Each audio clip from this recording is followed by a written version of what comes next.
পোর্টসের দিকে খেয়াল করলে আপনারা দেখতে পাবেন যেখানে টোটাল 8টা পোর্ট ব্যবহার করা হয়েছে, যেখানে কিন্তু 6টা রয়েছে ইউএসবি টাইপ এ এবং 2টা রয়েছে ইউএসবি টাইপ সি।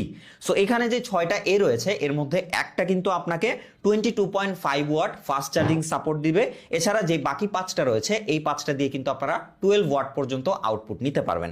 তাছাড়া এখানে যে একটা টাইপ সি রয়েছে এটাতে কিন্তু আপনারা চার্জ করতে পারবেন এই পাওয়ার ব্যাংকটি সর্বোচ্চ 18 ওয়াট পর্যন্ত, এবং এইটা কিন্তু আউটপুট দিতে পারবে আবার পিডি 20 ওয়াট পর্যন্ত। সো এটা কিন্তু পিডি সাপোর্টেড, যাদের ফোন বা ডিভাইসগুলো পিডি সাপোর্টেড তারা কিন্তু এই টাইপ সি পোর্ট দিয়ে ফাস্ট চার্জিং সাপোর্ট নিতে পারবেন।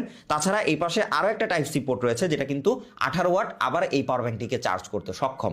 সো ওভারঅল কিন্তু আপনার পোর্টস নিয়ে কোনো ঝামেলা পড়তে হবে না, সকল পোর্টস আপনারা অ্যাভেলেবেল পাচ্ছেন এইটাতেই। এছাড়া পাওয়ার ব্যাংকটিকে ক্যারি করার জন্য এখানে কিন্তু একটা অরেঞ্জ কালারের দেখতে পাচ্ছেন রাবার হ্যান্ড দেওয়া হয়েছে, যেটা দিয়ে খুব সহজে এটাকে যে কোনো জায়গায় ক্যারি করা যায়, কারণ এটা কিন্তু অনেক হেভি। এবং কিছু মিলে এই বড়সড় পাওয়ার ব্যাংকটা যদি ক্যারি করার সাহস আপনার মধ্যে থেকে থাকে তাহলে কিন্তু আপনারা এইটা থেকে হিউজ পরিমাণ একটা ব্যাটারি ব্যাকআপ পেয়ে যাবেন। সো আপনারা যারা অনেক বেশি আউটডোরে থাকেন অনেক গ্যাজেট নিয়ে, তাদের জন্য কিন্তু এইটা জোস একটা জিনিস।